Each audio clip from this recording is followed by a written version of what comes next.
ಎಲ್ಲ ಧ್ಯಾನ ಬಂಧುಗಳಿಗೆ, ಆತ್ಮ ಬಂಧುಗಳಿಗೆ ಅನಂತ ಕೋಟಿ ಕೋಟಿ ಪ್ರಣಾಮ. ಇಂದಿನ ಧ್ಯಾನ ಸ್ವಾಧ್ಯಾಯ ಸತ್ಸಂಗ ಕಾರ್ಯಕ್ರಮಕ್ಕೆ ತಮಗೆಲ್ಲರಿಗೂ ತುಂಬ ಹೃದಯದ ಸ್ವಾಗತ.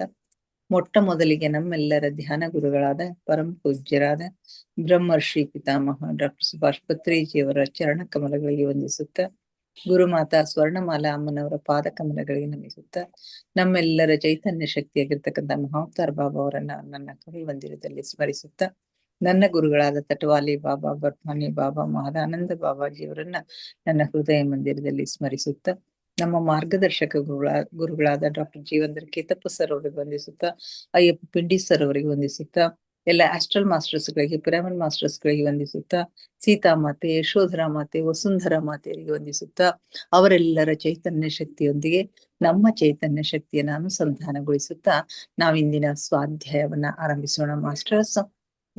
ಇವತ್ತು ಕೂಡ ಸ್ವಾಧ್ಯಾಯಕ್ಕಾಗಿ ಸರೋಜಿನಿ ಮೇಡಮ್ ಅವರನ್ನ ಇನ್ವೈಟ್ ಮಾಡ್ತಾ ಇದ್ದೀನಿ. ಮೇಡಮ್ ಅವರು ಪ್ರಾಣಶಕ್ತಿಯನ್ನ ಕುರಿತು ತುಂಬಾ ಅದ್ಭುತವಾಗಿರ್ತಕ್ಕಂಥ ಒಂದು ನಾಲೆಜ್ ಅನ್ನು ನಮ್ಗೆ ಕೊಡ್ತಾ ಇದ್ದಾರೆ.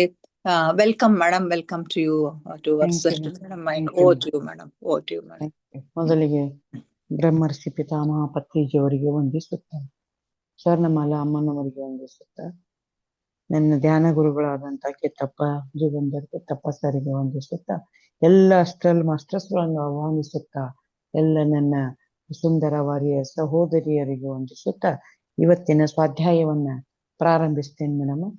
ಈ ಹಿಂದಿನ ದಿನದಲ್ಲಿ ನಾವು ಸ್ವಾಧ್ಯಾಯದಲ್ಲಿ ನೋಡಿದ್ದೇವೆ ವಿಸ್ಫೋಟನೆ ಅಂತಕ್ಕಂಥದ್ದು. ವಿಸ್ಫೋಟನೆ ಅಥವಾ ಬೈಜಿಕ ಕ್ರಿಯೆ ನಡೆದಾಗ ಯಾವ ರೀತಿ ಸೃಷ್ಟಿಯಲ್ಲಿ ಲಯ ಕಾರ್ಯವಾಗ್ತದ, ಎಲ್ಲ ಅಂಶಗಳು ಕೂಡ ಲಯವಾಗ್ತವ, ಮತ್ತೆ ಮರು ನಿರ್ಮಾಣದ ಕಾರ್ಯ ಪ್ರಾರಂಭವಾಗ್ತದೆ. ಕೆಲ ವಿಶ್ರಾಂತಿಯ ಸಮಯದ ನಂತರ ಮರು ನಿರ್ಮಾಣದ ಕಾರ್ಯ ನಿರ್ಮಾಣವಾಗ್ತದೆ, ಕಾರ್ಯ ಪ್ರಾರಂಭವಾಗ್ತದೆ. ಆ ಕಾರ್ಯದಲ್ಲಿ ಇಲ್ಲಿ ಉಳಿದಂತ ಪ್ರಾಣಶಕ್ತಿಗಳು ಮುಂದಾಗಿ ಅಲ್ಲಿ ಮರು ನಿರ್ಮಾಣ, ಮರುಜೀವ ಸೃಷ್ಟಿಯನ್ನ ಮಾಡ್ಲಿಕ್ಕೆ ಮುಂದಾಗ್ತಾವ ಅಂತಕ್ಕಂಥದ್ದನ್ನ ನೋಡ್ತಾ ಇದ್ದೇವೆ. ಅಂಥ ಒಂದು ಸವ್ಯ ಪ್ರಜ್ಞೆಯನ್ನ, ಚೈತನ್ಯವನ್ನ ನಾವು ಹೊಂದಿರ್ತೇವೆ ಅಂತಕ್ಕಂಥದ್ದನ್ನ ಹೇಳಿದ್ದಾರೆ.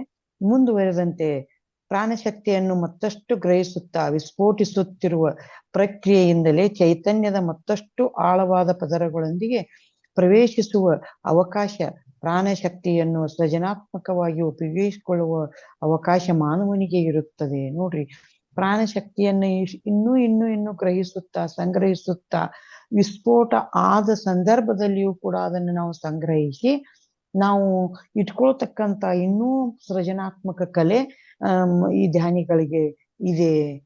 ಪ್ರಾಣಶಕ್ತಿಯನ್ನ ಇಂಥ ಒಂದು ಸಂದರ್ಭಗಳಲ್ಲಿ ನಾವು ಅವುಗಳನ್ನ ಎಷ್ಟು ಸಂಗ್ರಹಿಸ್ಕೊಳ್ತೇವಲ್ಲ, ಅದನ್ನು ನಾವು ಇನ್ನೂ ಸೃಜನಾತ್ಮಕವಾಗಿ ಕಾಯ್ದುಕೊಂಡು ಇಟ್ಕೊಳ್ತಕ್ಕಂಥದ್ದು ಲಯ ಕಾರ್ಯ. ಸೃಷ್ಟಿಯ ಒಂದು ವಿಸ್ಫೋಟನೆ ನಡೆದಾಗ್ಲೂ ಕೂಡ ಆ ಶಕ್ತಿಯನ್ನ ನಾವು ಸಂಗ್ರಹಿಸಿಟ್ಕೊಂಡು ನಾವು ಮುಂದೆ ಅದನ್ನು ಬಳಸ್ತಕ್ಕಂಥ ಒಂದು ಸೃಜನಾತ್ಮಕ ಶಕ್ತಿ ನಮಗದ, ಆ ಪ್ರಾಣಶಕ್ತಿ ನಾವು ಇಟ್ಕೊಂಡ್ರೆ ಅಂತಕ್ಕಂಥದ್ದನ್ನ ಹೇಳ್ತಾ ಇದ್ದಾರೆ. ಆ ಆಕರ್ಷಣೆ ವಿಕರ್ಷಣ ನ್ಯಾಯವು ಎಲ್ಲಾ ಆಯಾಮಗಳಲ್ಲಿಯೂ ಸಂಭವಿಸುತ್ತಿರುತ್ತದೆ ಎಂದು ತಿಳಿಯುತ್ತದೆ. ಮನುಷ್ಯರು ತಮ್ಮ ಭಾಷಾ ಸಂಕುಚ ತತ್ವದ ಪರಿಧಿಯಿಂದ ಹೊರಬಂದ ಚೈತನ್ಯ ಸ್ಥಿತಿಯನ್ನು ಪಡೆದಾಗ ಆ ಪ್ರಜ್ಞೆಯವರಿಗೆ ಪ್ರತ್ಯಕ್ಷಾನುಭವಕ್ಕೆ ಬರುತ್ತದೆ. ನೋಡ್ರಿ, ನಾವು ಆಕರ್ಷಣೆ ಮತ್ತು ವಿಕರ್ಷಣ ನ್ಯಾಯದಲ್ಲಿ ಯಾವತ್ತೂ ನಾವು ಒಂದಾಗಿಯೇ ಇರ್ಬೇಕಾಗ್ತದೆ. ಸೃಷ್ಟಿಯಲ್ಲಿ ಆಕರ್ಷಣೆ ಮತ್ತು ವಿಕರ್ಷಣೆ ನಡೀತಾನೆ ಇರ್ತದೆ, ಅದನ್ನು ತಡಿಲಿಕ್ಕೆ ಸಾಧ್ಯ ಇಲ್ಲ. ಅದು ಸೃಷ್ಟಿಯ ಒಂದು ನಿಯಮ, ಸೃಷ್ಟಿಯ ಒಂದು ಕಾನೂನು. ಆ ಆಯಾಮಗಳಲ್ಲಿಯೂ ಕೂಡ ನಾವು ಈ ಸಂಕುಚತ್ವವನ್ನ ಬಿಟ್ಟು ನಾವು ಮಾತಿನಲ್ಲಿ ವಿವರಿಸಲಾರದಂತ, ವಾಕ್ಕ್ಷೇತ್ರದಲ್ಲಿ ನಾವು ಅದನ್ನ ಬಳಸಲಾರದಂತ ಅತ್ಯದ್ಭುತವಾದಂತ ಅನಂತ ಅನುಭವದಲ್ಲಿ ನಾವು ಅದನ್ನು ಪಡೀತಾ ಆ ಶಕ್ತಿಯನ್ನ ನಾವು ಅನುಭವಿಸಿದ್ದೇ ಆದ್ರೆ, ಆವಾಗ ನಾವು ಪ್ರತ್ಯಕ್ಷ ಅನುಭವವನ್ನು ಪಡೆದಿದ್ದೇ ಆದ್ರೆ ಅದನ್ನು ನಾವು ಸಂಗ್ರಹಿಸಿ ಮುಂದಿನ ದಿನಮಾನದ ಒಂದು ಪಳೆಯುಳಿಕೆಯ ನಿರ್ಮಾಣಕ್ಕೆ ಬಳಸಬಹುದು ಅಂತಕ್ಕಂಥದ್ದನ್ನ ಹೇಳ್ತಾ ಇದ್ದಾರೆ. ಸಾಮೂಹಿಕ ಆಚಾರ ಕಾರ್ಯಗಳಲ್ಲಿ ಹೊಸ ಪ್ರಾಣಶಕ್ತಿ ವಿಶ್ವಾಗ್ನಿಗಳು ಆ ಆಕರ್ಷಣೆ ವಿಕರ್ಷಣೆ ನ್ಯಾಯವನ್ನೇ ಆಚರಿಸುತ್ತಿರುತ್ತವೆ. ಭೌತಿಕ ಮಾನಸಿಕ ಅನುಭೂತಿ ಪ್ರಾಣಮಯ ಆಧ್ಯಾತ್ಮಿಕ ಹಂತಗಳಲ್ಲಿ ಈ ನ್ಯಾಯವೇ ಕಾರ್ಯನಿರ್ವಹಿಸುತ್ತದೆ. ನೋಡ್ರಿ, ಇಲ್ಲಿ ಆಕರ್ಷಣೆ ವಿಕರ್ಷಣೆ ಅಂತಕ್ಕಂಥ ಒಂದು ಕೆಲಸ ಭೌತಿಕವಾಗಿ ಮಾನಸಿಕವಾಗಿ ಅನುಭೂತಿಗಳಲ್ಲಿ ಪ್ರಾಣಮಯ ಆಧ್ಯಾತ್ಮಿಕವಾದಂತ ಒಂದು ಕ್ಷೇತ್ರಗಳಲ್ಲಿ ಪ್ರಾಣಮಯ ಶಕ್ತಿಯಲ್ಲಿ ಇದ್ದು ಕಾರ್ಯನಿರ್ವಹಿಸ್ತಾ ಇರ್ತಾವ. ಅದಕ್ಕಾಗಿ ಈ ಆಕರ್ಷಣೆ ವಿಕರ್ಷಣೆ ಲಯ ಸೃಷ್ಟಿ ಈ ಕಾರ್ಯಗಳಲ್ಲಿ ತೊಡಗಿದ್ರು ಕೂಡ, ಈ ಸೃಷ್ಟಿಯ ನಿಯಮದಂತೆ ಅದು ತೊಡಗಿದ್ರು ಕೂಡ, ಈ ಒಂದು ಪ್ರಾಣಶಕ್ತಿ ಅಂತಕ್ಕಂಥದ್ದು ಒಂದು ಗಟ್ಟಿಗೊಂಡಂತ ಅಂಶ ಇತ್ತಪ್ಪ ಅಂತಂದ್ರೆ ಅದನ್ನ ನಾವು ಮುಂದಿನ ಹಂತಗಳಲ್ಲಿ ನಾವು ಮಾನಸಿಕವಾದ ಭೌತಿಕವಾದ ಒಂದು ಹಂತಗಳಲ್ಲಿ ಬಳಸಿ ನಿರ್ಮಾಣ ಕಾರ್ಯವನ್ನ ಮಾಡ್ಲಿಕ್ಕೆ ಬಳಸ್ಬೋದು ಅಂತಕ್ಕಂಥದ್ದನ್ನಿಲ್ಲೇ ಹೇಳ್ತಾ ಇದ್ದಾರೆ. ಪ್ರಾಣಶಕ್ತಿ ಸಂಗಮವು ಮತ್ತೊಮ್ಮೆ ಸಂಭವಿಸುತ್ತಿರುವಾಗ ಆ ಆಧ್ಯಾತ್ಮಿಕ ಸಂಘದಲ್ಲಿ ಆ ಶಕ್ತಿಯನ್ನು ಸ್ವೀಕರಿಸಿ ಉಳಿಸಿಕೊಂಡು ಸೃಜನಾತ್ಮಕ ಕಾರ್ಯಗಳಲ್ಲಿ ವಿನಿಯೋಗಿಸಲು ಸಮರ್ಥರಾದ ಮನುಷ್ಯರು ಅಥವಾ ನಿತ್ಯ ಕರ್ಮಗಳಲ್ಲಿ ಉಪಯೋಗಿಸಿಕೊಳ್ಳುವ ಮನುಷ್ಯರು ಖಚಿತವಾಗಿಯೂ ಇರಬೇಕು.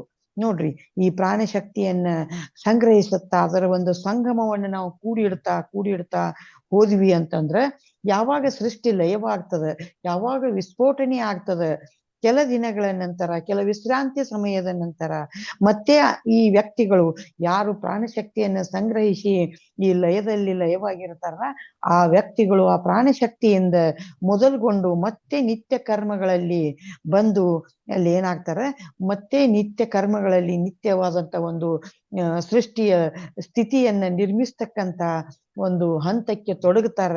ಅದಕ್ಕಾಗಿ ಧ್ಯಾನಿಗಳು ಅಥವಾ ಪ್ರಾಣಶಕ್ತಿಯನ್ನ ವಿಶ್ವಕ್ಷೇತ್ರಾಗ್ನಿಯನ್ನು ಹೊಂದಿದಂತ ಋಷಿಮುನಿಗಳು, ಧ್ಯಾನಿಗಳು ಅಥವಾ ಜ್ಞಾನವನ್ನು ಹೊಂದಿದಂತ ವಿದ್ವತ್ ವ್ಯಕ್ತಿಗಳು ಸೃಷ್ಟಿಯ ಲಯದ ನಂತರವೂ ಕೂಡ ಅಯಾನುಗೋಲದಲ್ಲಿ ನಿಂತು ಕಾರ್ಯ ಮಾಡ್ತಕ್ಕಂಥದ್ದನ್ನ ನಾವು ನೋಡಬಹುದು. ಹೀಗೆ ಪ್ರಾಣಶಕ್ತಿಯ ಆವಾಹನ ವೃತ್ತಿಯು ಸಂಭವಿಸುತ್ತಿರುವಾಗ ಆ ಸಂಘವೆಲ್ಲವೂ ಆ ಆಧ್ಯಾತ್ಮಿಕ ಸಂಯೋಗವೆಲ್ಲವೂ ಪ್ರಾಣಶಕ್ತಿಮಯವಾಗಿರುತ್ತಾ ಪ್ರಾಣಶಕ್ತಿ ಅವರೆಲ್ಲರಿಂದಲೂ ತುಂಬಿ ತುಳುಕುತ್ತಾ ಆ ಆಧ್ಯಾತ್ಮಿಕ ಕ್ಷೇತ್ರದಲ್ಲಿ ತುಂಬಿರುತ್ತದೆ. ನೋಡ್ರಿ, ಏನೇ ಸೃಷ್ಟಿ ವಿಸ್ಫೋಟನೆಗೊಂಡ್ರು ಕೂಡ ಒಂದು ಆಧ್ಯಾತ್ಮಿಕ ಕ್ಷೇತ್ರ ಅಂತಕ್ಕಂಥ ಸ್ಥಳ, ಒಬ್ಬ ವ್ಯಕ್ತಿ, ಒಬ್ಬ ಪ್ರಾಣಶಕ್ತಿಯನ್ನು ಹೊಂದಿದಂತ ವ್ಯಕ್ತಿ, ವಿಶ್ವಾಗ್ನಿಯನ್ನ ಬಲಿಷ್ಠವಾಗಿ ಹೊಂದಿದಂತ ವ್ಯಕ್ತಿ ಅಖಂಡವಾಗಿ ಉಳಿದಿರ್ತಾನೆ. ಯಾವುದೋ ಒಂದು ಖನಿಜದ ರೂಪದಲ್ಲಿ ಅಥವಾ ಒಂದು ಶಸ್ತ್ರದ ರೂಪದಲ್ಲಿ ಭೂಮಿಯಲ್ಲಿ ಅಥವಾ ಈ ಅಯಾನುಗೋಲದಲ್ಲಿ ಉಳಿದು ಆತ ಮತ್ತೆ ಸಾಕ್ಷಿಭೂತನಾಗ್ತಾನೆ. ಮುಂದಿನ ದಿನಮಾನಗಳಲ್ಲಿ ಆ ಆಧ್ಯಾತ್ಮಿಕ ಕ್ಷೇತ್ರದ ಒಂದು ಸ್ಥಳಗಳಲ್ಲಿ ಸಾಕ್ಷಿಭೂತನಾಗಿ ನಿರ್ಮಾಣ ಕಾರ್ಯಗಳು ನಡೀತಾವ ಅಂತಕ್ಕಂಥದ್ದನ್ನ ಹೇಳ್ತಾ ಇದ್ದಾರೆ. ಪ್ರಾಣಶಕ್ತಿ ವಿಸ್ಫೋಟಗಳು ಸಂಭವಿಸುವ ಆವೃತ್ತಿ ನಡೆಯುತ್ತಿರುವಾಗ ಆಲೋಚನೆಯ ಸ್ವರೂಪಗಳಲ್ಲಿ, ಅನುಭವದಿಂದ ಕೂಡಿದ ವೈಖರಿಗಳಲ್ಲಿ, ಅನೇಕ ನಿತ್ಯ ಕರ್ಮ ವಿಶೇಷಗಳಲ್ಲಿ ಬಹಳಷ್ಟು ಕೋಲಾಹಲಗಳು ವಿಧ್ವಂಸಕಗಳು ಸಂಭವಿಸುತ್ತವೆ. ನೋಡ್ರಿ, ಎಲ್ಲಿ ಪ್ರಾಣಶಕ್ತಿ ವಿಸ್ಫೋಟನೆ ನಡೀತಾ ಇರ್ತದ, ಎಲ್ಲಿ ಪ್ರಾಣಶಕ್ತಿಯನ್ನ ಇನ್ನೊಂದು ದುಷ್ಕರ್ಮಗಳಿಗೆ ಬಳಸೋ ಸಂದರ್ಭದಲ್ಲಿ ಅಲ್ಲಿ ಸತತವಾಗಿಯೂ ಕೂಡ ಏನಾಗ್ತಾ ಇರ್ತದೆ, ನಿತ್ಯ ಕರ್ಮಗಳಲ್ಲಿ ಕೋಲಾಹಲಗಳು ವಿಧ್ವಂಸಕ ಕೃತ್ಯಗಳು ನಡೀತಾನೆ ಇರ್ತಾವ. ಯಾಕಂದ್ರ ಕೆಲವೊಂದು ಜನ ಪ್ರಾಣಶಕ್ತಿಯನ್ನ ಅಥವಾ ಈ ಒಳಿತನ್ನ ದುಷ್ಟ ಕೃತ್ಯಗಳಿಗೆ, ಕೆಟ್ಟ ಕೃತ್ಯಗಳಿಗೆ, ವಿನಾಶಕ ಕೃತ್ಯಗಳಿಗೆ ಬಳಸ್ತಕ್ಕಂತ ವೈಖರಿಯ ಸಂದರ್ಭದಲ್ಲಿ ಈ ಒಂದು ಕೋಲಾಹಲಗಳು ವಿಧ್ವಂಸಕಗಳು ಆಗ್ತಾವ ಅಂತಕ್ಕಂಥದ್ದನ್ನ ವ್ಯಕ್ತಪಡಿಸ್ತಾ ಇದ್ದಾರೆ. ಆಮೇಲೆ ಆದರೆ ಆ ಸಂಘವು ಒಟ್ಟಾಗಿ ಐಕ್ಯಮತ್ಯದಿಂದ ಇದ್ದರೆ ಆ ವಿಸ್ಫೋಟಿತ ಪ್ರಾಣಶಕ್ತಿಯಿಂದ ಬಹಳಷ್ಟು ಅದ್ಭುತಗಳನ್ನು ಸುಸಾಧ್ಯ ಮಾಡುತ್ತಾ ಬಹಳಷ್ಟು ಜನರನ್ನು, ಪ್ರಾಪಂಚಿಕ ವ್ಯಕ್ತಿಗಳನ್ನು ಆಧ್ಯಾತ್ಮಿಕತೆಯತ್ತ ಆಕರ್ಷಿಸುವಂತೆ ಮಾಡಬಹುದು. ಎಂಥ ವಿಸ್ಫೋಟನೆಗಳು ನಡೆದ್ರೂ ಕೂಡ, ಎಂಥ ವಿನಾಶಕ ಕೃತ್ಯಗಳನ್ನ ಮಾಡ್ತಾ ಇದ್ರು ಕೂಡ ಅಲ್ಲಿ ಆಧ್ಯಾತ್ಮಿಕ ಶಕ್ತಿಯ ಪ್ರಾಣಶಕ್ತಿಯ ಒಂದು ಐಕ್ಯಮತ ಇತ್ತಪ್ಪ ಅಂತಂದ್ರೆ ಅಲ್ಲಿ ಅದ್ಭುತವಾದ ಸೃಷ್ಟಿ ನಿರ್ಮಿಸಬಹುದು, ಅದ್ಭುತವಾದಂತ ಒಂದು ನಿರ್ಮಾಣ ಸಾಧ್ಯವಾಗ್ತದ ಅಂತಕ್ಕಂಥದ್ದನ್ನ ನೋಡ್ಬಹುದು. ಪ್ರಾಪಂಚಿಕ ವ್ಯಕ್ತಿಗಳನ್ನು ಸಹ ಆಧ್ಯಾತ್ಮಿಕತೆಯತ್ತ ಆಕರ್ಷಿಸುವಂತೆ ಮಾಡಬಹುದು. ಈ ಸಂದರ್ಭದಲ್ಲಿ ಈ ವಿಶ್ವ ಕ್ಷೇತ್ರಾಗ್ನಿಯನ್ನ ಹೊಂದಿದಂತ ವ್ಯಕ್ತಿಗಳು, ಸ್ಥಳಗಳು, ಸಂಘಗಳು, ಮಂದಿರಗಳು ಇವೆಲ್ಲವೂ ಕೂಡ ಅಲ್ಲಿ ಬಂದಂತ ಅದರ ಸಮೀಪಕ್ಕಿತ್ತಂತ ವ್ಯಕ್ತಿಗಳನ್ನ ಅಥವಾ ಪ್ರತಿಯೊಂದು ವಸ್ತುವನ್ನ ನಾವು ಆಧ್ಯಾತ್ಮಿಕತೆಯತ್ತ ಸೆಳಿತಕ್ಕಂತ ಕೆಲಸ ಈ ಪ್ರಾಣಶಕ್ತಿಯಿಂದ ಆಗ್ತದ ಅಂತಕ್ಕಂಥದ್ದನ್ನು ಹೇಳ್ತಾರೆ. ಜೀವನದ ಆಶಾಸತ ಕ್ಷಣಿಕ ನ್ಯಾಯವನ್ನು ಮಾನವರೆಲ್ಲರೂ ತಿಳಿಯುವಂತೆ ಮಾಡಬಹುದು. ನೋಡ್ರಿ, ಅಶಾಶ್ವತವಾದಂತ ನಿಯಮವನ್ನ, ಈ ಒಂದು ಕ್ಷಣಿಕವಾದಂತ ಲಯವನ್ನ, ಕ್ಷಣಿಕವಾದಂತ ಸ್ಫೋಟನೆಯನ್ನ ಎಲ್ಲ ಮಾನವರು ಅರಿತು ನಡೆಯುವಂತೆ ಮಾಡ್ಲಿಕ್ಕೆ ಸಾಧ್ಯ ಅದ ಅಂತಕ್ಕಂಥದ್ದನ್ನ ನೋಡ್ಬೋದು. ಮನುಷ್ಯರ ಚೈತನ್ಯದಲ್ಲಿ ಬೆಳಕು ಮೂಡುವುದು, ಸ್ಫೂರ್ತಿ ಪ್ರಬಲವಾಗೊಳ್ಳುವುದು, ಪ್ರಾಣಶಕ್ತಿ ವಿಸ್ಫೋಟಗಳು ಸಂಭವಿಸುವ ಸಮಯದಲ್ಲಿಯೇ ಪ್ರಾಣಶಕ್ತಿ ವಿಸ್ಫೋಟಗಳು ನಡೆದು ಹಲವಾರು ಸ್ವರೂಪಗಳು ಎಲ್ಲಾ ಆಯಾಮಗಳಲ್ಲಿ ನಶಿಸಿ ಕಣ್ಮರೆಯಾದಾಗ ಆತ್ಮ ಪುನಃ ತನ್ನ ಸ್ವಯಂ ಮೇಲೆ ಗಮನವನ್ನು ಹರಿಸಿ ಒಂದು ಹೊಸ ಪ್ರಾಣ ಆಕರ್ಷಣೆ ವಿಸ್ಫೋಟನೆಯ ಪರಿಭ್ರಮಣಕ್ಕೆ ಸಜ್ಜಾಗುತ್ತದೆ.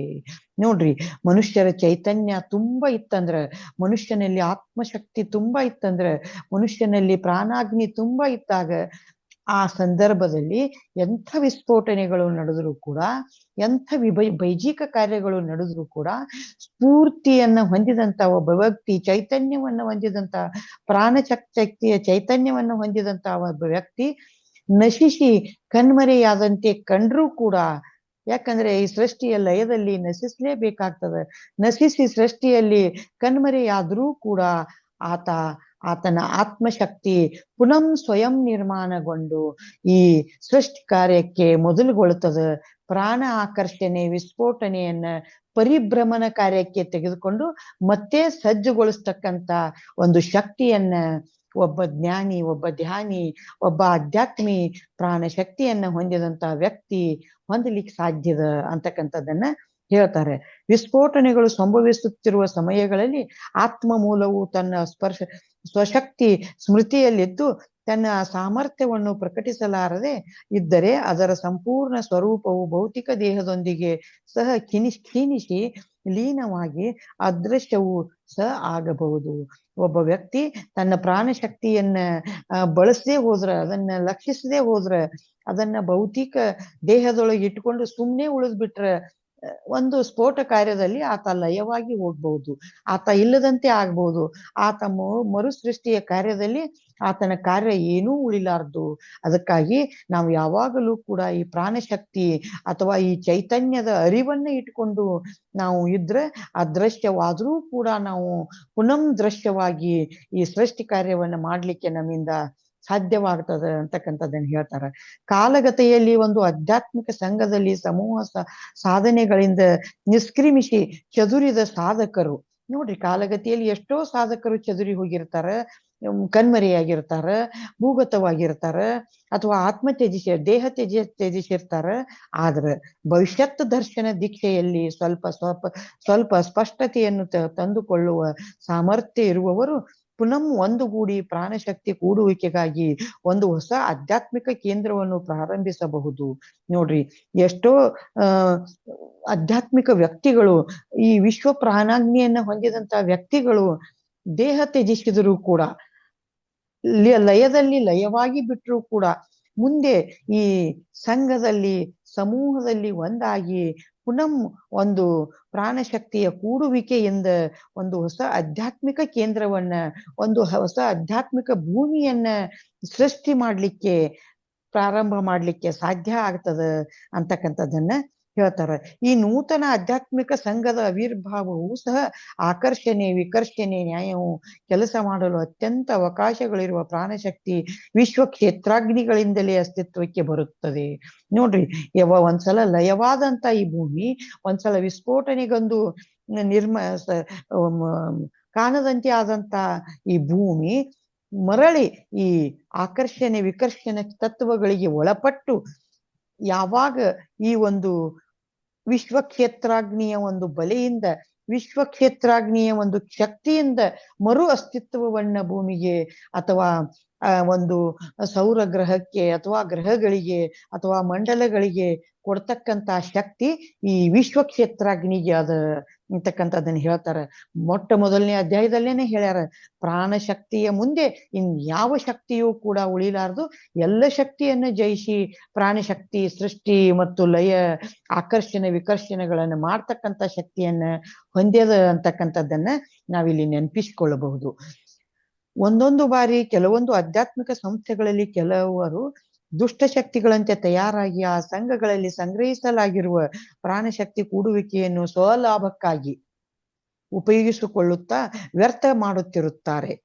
ಆದುದರಿಂದ ಆ ಸಂಸ್ಥೆಗಳಲ್ಲಿ ಪ್ರಾಣಶಕ್ತಿ ಸಂಗ್ರಹ ಉಳಿದಿರುವ ಪ್ರಕ್ರಿಯೆಗೆ ತೊಂದರೆಯುಂಟಾಗಬಹುದು.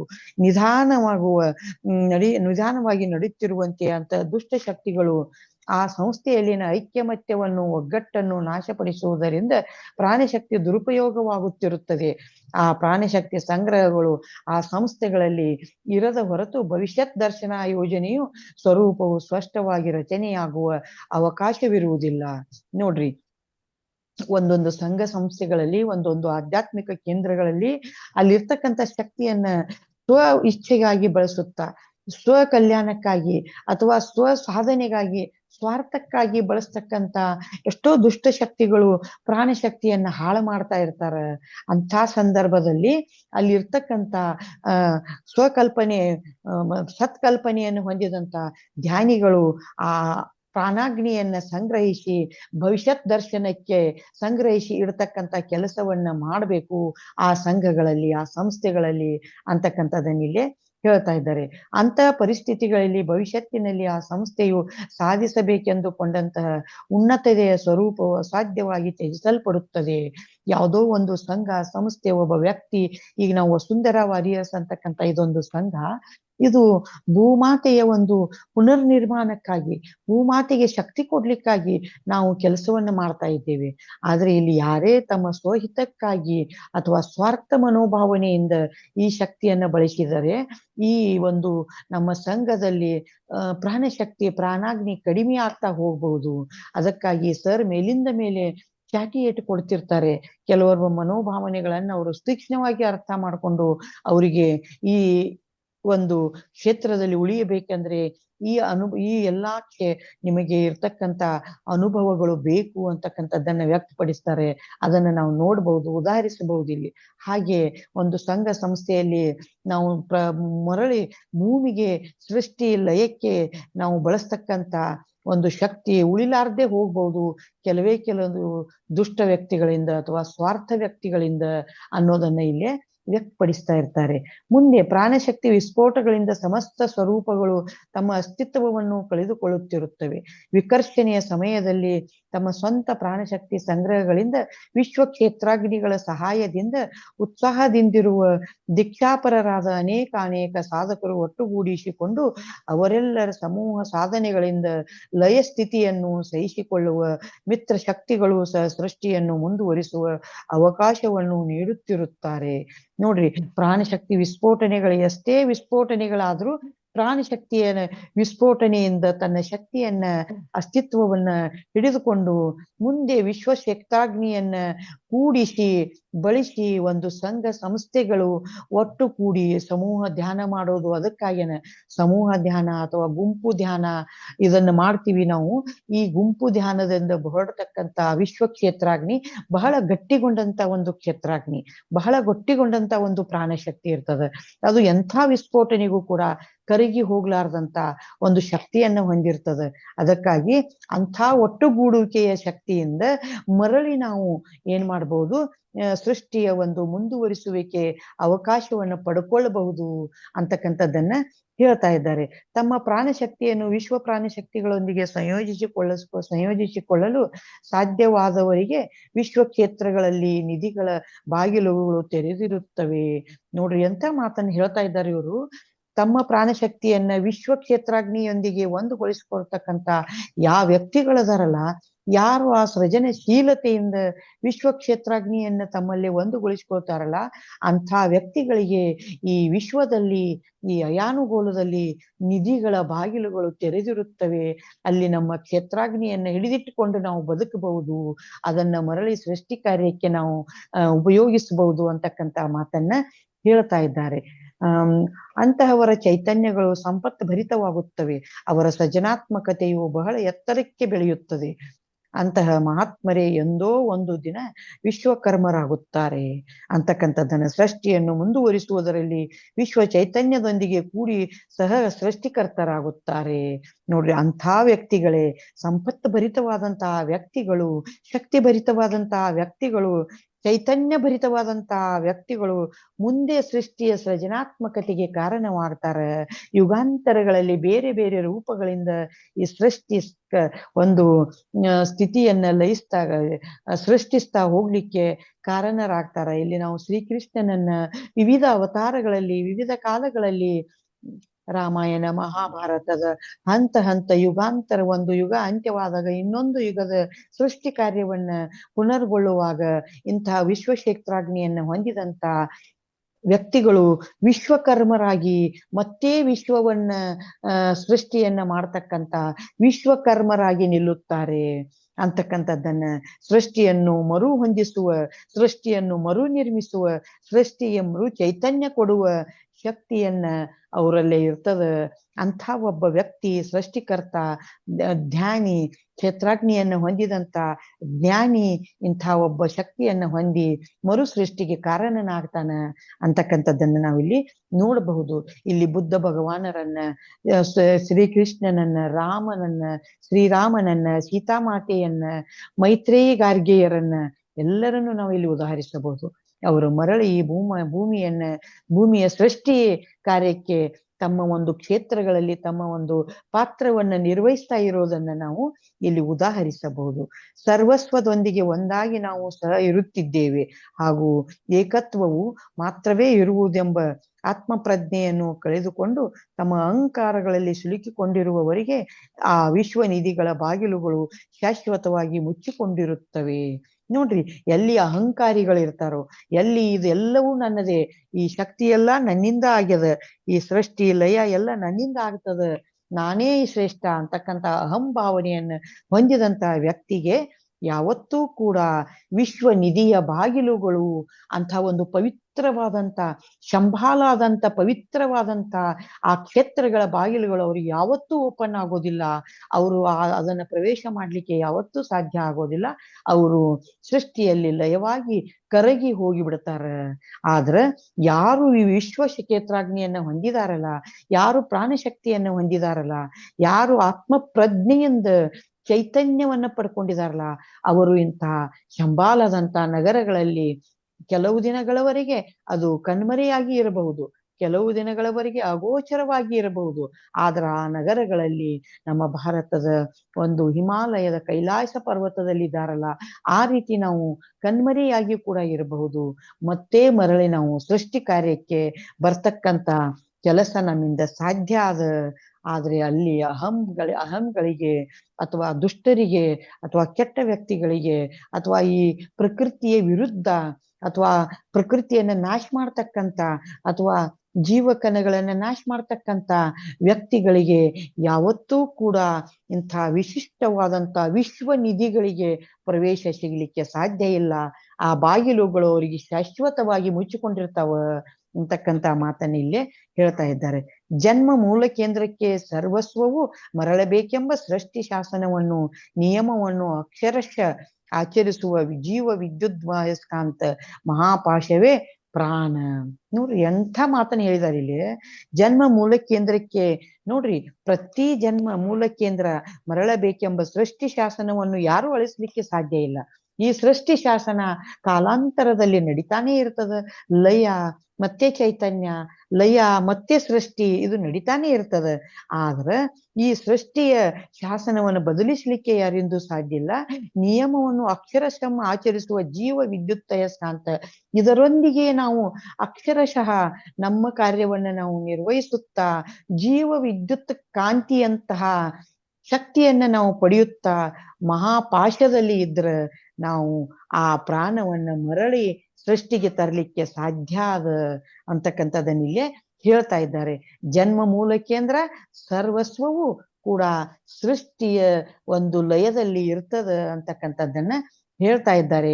ಇದನ್ನ ಮಹಾಪ್ರಾಶ ಅಥವಾ ಮಹಾಪ್ರಾಣ ಅಂತಕ್ಕಂಥದ್ದನ್ನ ವ್ಯಕ್ತಪಡಿಸಬಹುದು. ಇಲ್ಲಿ ನಾವು ಹೇಳ್ತೀವಿ, ಮುಂಜಾನೆ ನಾವು ನೋಡಿದಂತೆ ಬ್ರಹ್ಮಾನಂದ, ಆತ್ಮಾನಂದ, ಪರಮಾನಂದವನ್ನು ಹೊಂದಿ ನಾವು ಈ ಆನಂದದಿಂದ ಸೃಷ್ಟಿಯಲ್ಲಿ ಲೀನವಾದಾಗ ನಾವು ಗಟ್ಟಿಗೊಂಡು ಒಂದು ಶಂಭಾಲದಂತ ಒಂದು ಕ್ಷೇತ್ರದಲ್ಲಿ ಗಟ್ಟಿ ನೆಲೆಯಾಗಿ ಉಳಿದಿರ್ತೇವೆ.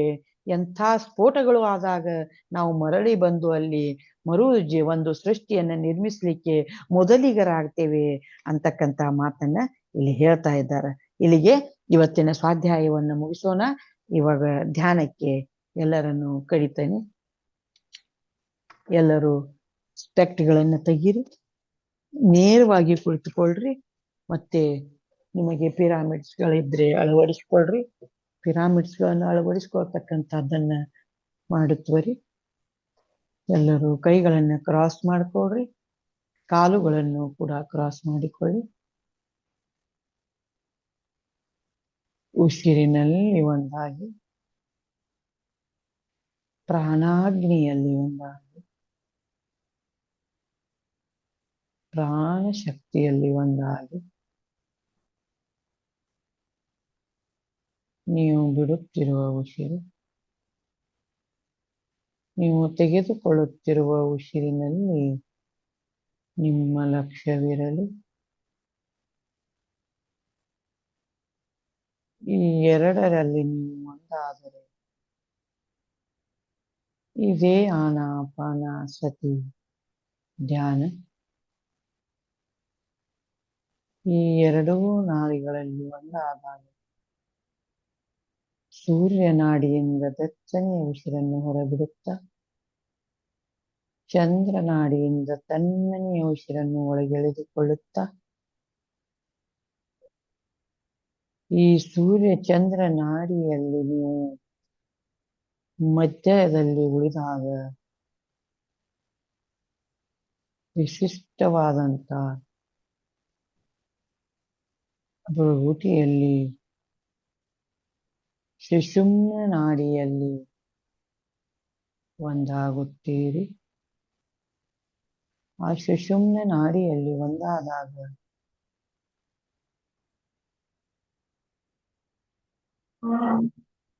ನಿಮ್ಮ ಸಹಸ್ರಾರ ಚಕ್ರದಲ್ಲಿರುವ ಬ್ರಹ್ಮರಂಧ್ರವು ತೆರೆದುಕೊಳ್ಳುತ್ತದೆ.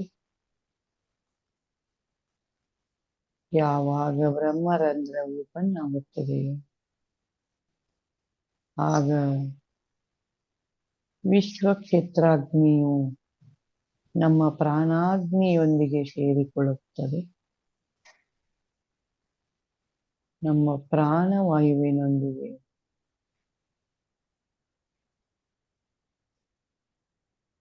Cosmic energy ಒಂದಾಗುತ್ತದೆ. ನಮಗೆ ಕಾಸ್ಮಿಕ್ ಎನರ್ಜಿ ಒಂದಾದಾಗ ಅದು ನಮ್ಮ ದೇಹದ ನರನಾಡಿಗಳಲ್ಲಿ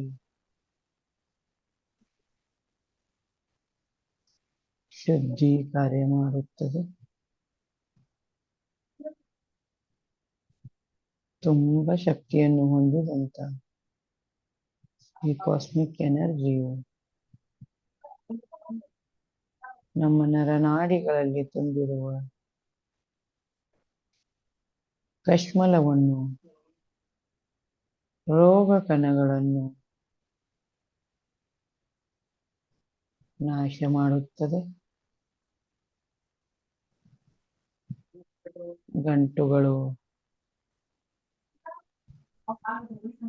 ಬ್ಲಾಕೇಜಸ್ಗಳಿದ್ದರೆ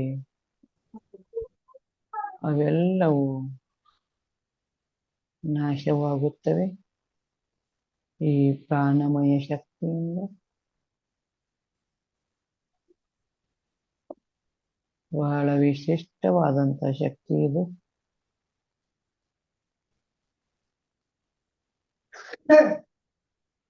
ಈ ಪ್ರಕೃತಿಯಲ್ಲಿ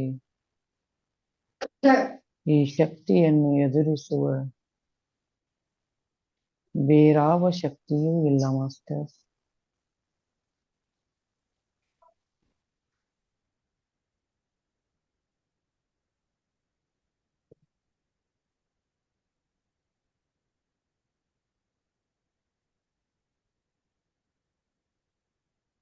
ಈ ಸೃಷ್ಟಿ ಸ್ಥಿತಿ ಲಯ ಕಾರ್ಯಗಳಲ್ಲಿ ಪ್ರಾಣ ಅಗ್ನಿ ಕಾಸ್ಮಿಕ್ ಎನರ್ಜಿ ಅನ್ನುವುದು ತುಂಬ ಕೆಲಸ ಮಾಡುತ್ತದೆ. ಹ್ಮ್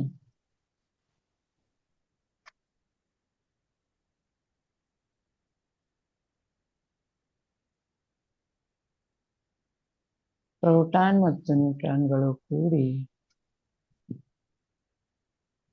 ಒಂದು ವಿಶಿಷ್ಟ ಅಟಮ್ ತಯಾರಾಗುವಂತೆ ವಿಶ್ವಕ್ಷೇತ್ರಾಗ್ನಿಯೊಂದಿಗೆ ನಮ್ಮ ದೇಹದ ಪ್ರಾಣಶಕ್ತಿ ಕೂಡಿದಾಗ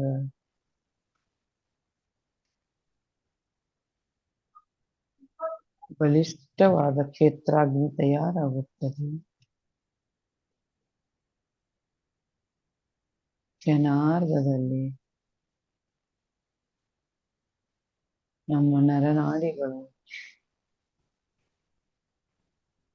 ಕ್ಲಿಂಜ್ ಆಗುತ್ತವೆ.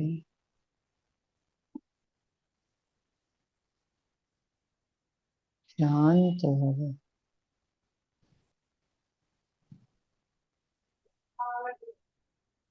ವಾತಾವರಣ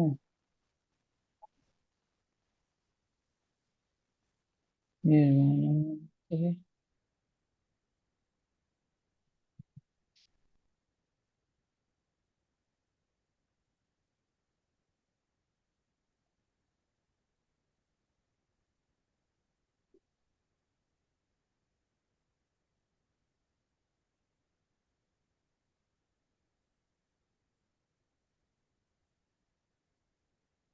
ತುಂಬಾ ಕಾಸ್ಮಿಕ್ ಎನರ್ಜಿ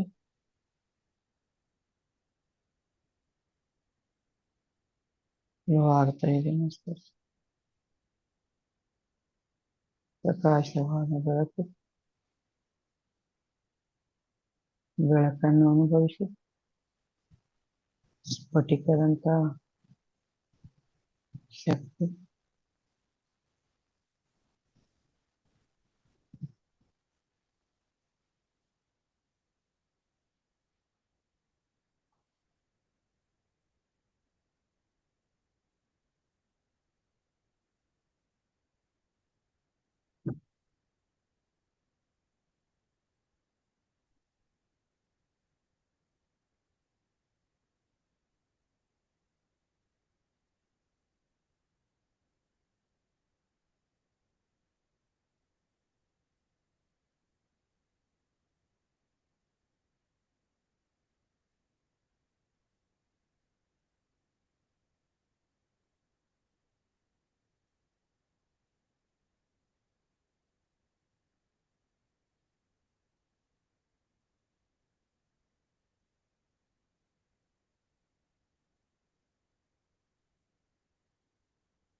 ಹ್ಮ್.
ಹ್ಮ್. ಹ್ಮ್. ಹ್ಮ್. ಹ್ಮ್.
ಹ್ಮ್.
ಕೊನೆಯ 5 ನಿಮಿಷ ಮಾಸ್ಟರ್ಸ್.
ಕೊನೆಯ 2 ನಿಮಿಷ masters.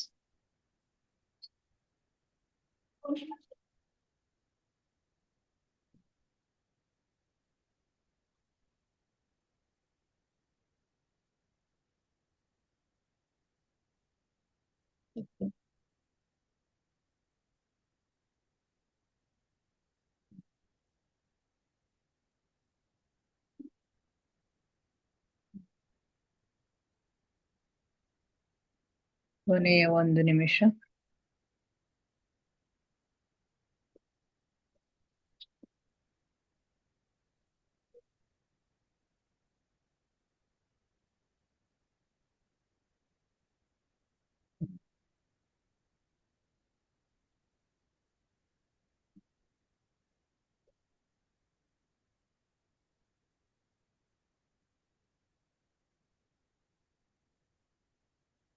Thirty seconds.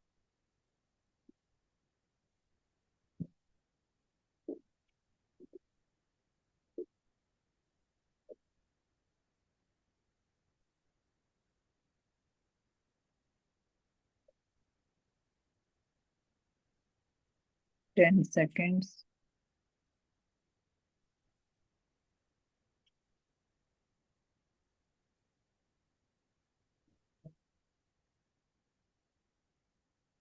Five, four, three, two, one, zero. ನಿಧಾನವಾಗಿ ನಿಮ್ಮ ಕೈ ಬೆರಳುಗಳನ್ನ ಬಿಡಿಸ್ಕೊಂಡು ಕಣ್ಣುಗಳ ಮೇಲೆ ಇಟ್ಕೊಳ್ಳಿ ಮಾಸ್ಟರ್ಸ್ ಫಾರ್ 5 seconds. 5, 4, 3, 2, 1, 0. ನಿಧಾನ ಕಣ್ಣುಗಳ ಮೇಲಿನ ಕೈಗಳನ್ನ ತೆಗೀರಿ. ಕಣ್ಣುಗಳನ್ನ ನಿಧಾನವಾಗಿ ಓಪನ್ ಮಾಡಿ ಮಾಸ್ಟರ್ಸ್. Thank you everybody. ನಮ್ಮ ಧ್ಯಾನಕ್ಕೆ ಶಕ್ತಿ ನೀಡಿ ನಮ್ಮ ಧ್ಯಾನಿಸಿದ ಎಲ್ಲ ಮಾಸ್ಟರ್ಸ್ಗಳಿಗೆ ಅನಂತ ಕೋಟಿ ಧನ್ಯವಾದಗಳನ್ನ ಅರ್ಪಿಸುತ್ತಾ ನನ್ನೊಂದಿಗೆ ಧ್ಯಾನಿಸಿದ ತಮಗೆಲ್ಲರಿಗೂ ಧನ್ಯವಾದಗಳನ್ನ ಅರ್ಪಿಸುತ್ತಾ thank you everybody.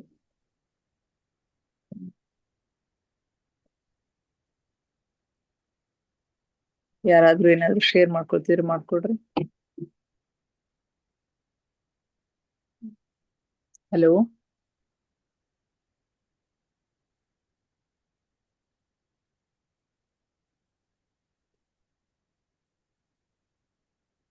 Hello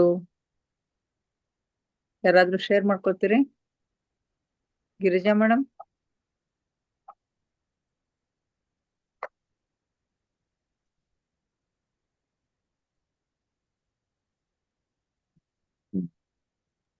hello hello madam. ಹಾ ಅಲ್ಲದು ಶಂಬಾಲದು ಬಹಳ ಚಂದ ಅನಸ್ತದ ನಮ್ದೇ ಸ್ವಾಧ್ಯಾಯದಾಗ. ಇಷ್ಟ ಆಶ್ಚರ್ಯ ಹೌದ್ರಿ ಮೇಡಮ್. ಅದು ಅದ್ರ ಬಗ್ಗೆ ಹಿಂಗ್ ಯೋಚಿಸ್ತಾ ಹೋದಷ್ಟು ಒಂಥರ ಆಶ್ಚರ್ಯ. ಆಮೇಲೆ ಇದು ಸೃಷ್ಟಿ ಫುಲ್ ಇದು ಆಗಿ ಲಯ ಆಗಿ ಮತ್ತೆಲ್ಲ ಇನ್ನೊಂದ್ಸಲ ಇದಾಗ್ತದ ಅಂತಾರಲ್ರಿ ಮೇಡಮ್.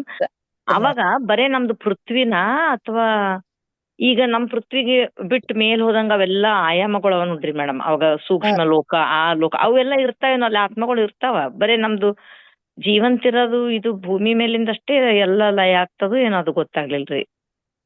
ಅದು ಅದೇ ಒಟ್ಟ ಹೊಸದ್ ಬರ್ಬೇಕಂದ್ರ ಹಳೇದ್ ಹೋಗ್ಬೇಕು ಅಂತ್ರಿ. ಎಲ್ಲ ಎಲ್ಲ ಆಗೋದಿಲ್ಲ. ಈಗ ಎಲ್ಲಿ ಪಾಪ ಕೃತ್ಯ ಆತ್ಮಗಳು ಇರ್ತಾವಲ್ರಿ ಮೇಡಮ್ ಮ್ಯಾಲ ಸೂಕ್ಷ್ಮ ಲೋಕದಾವು ಡಿಫ್ರೆಂಟ್ ಲೋಕದ ಅವು ಇರತ್ತ. ಅದ್ರಾಗೆ ಒಳ್ಳೆಯವ್ರು ಇದ್ದದ್ದು ಇಲ್ಲಿ ಮತ್ತೆ ಹೆಲ್ಪ್ ಮಾಡ್ಲಿಕ್ಕೆ ಬರ್ತಾರ ಸೃಷ್ಟಿ ಕರ್ತ.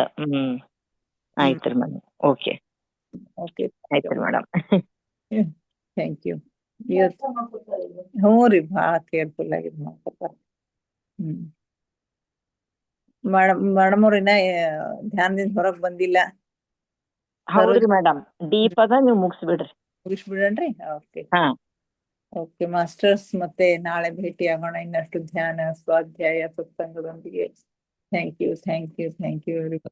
Thank you.